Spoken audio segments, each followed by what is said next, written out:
ሁላችን ባዕዳን ሆነናል። ውሃችንን በግፍ በዋጋ ገዝተናል። እኛ የዘራነውን ጠላት ሰበሰበው። ጌታ ለምን ተውከን? ዝምታ ምንድነው? አምላክ ለምን ተውከን? ዝምታ ምንድነው? ግባ የሰላም አምላክ ግባ፣ ግባ የምሕረት ጌታ ግባ፣ ይቁም የመከራችን እንባ፣ ይሙላ አፋችን በድል ዜማ።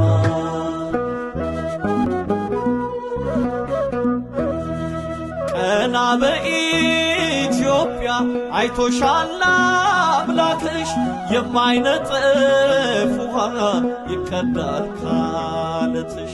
ሰማይሽ ያዘንባል የሕይወት እንጀራ፣ ንጉሥ መጥቷልና ታላቁ ሙሽራ። አምላክ መጥቷልና ታላቁ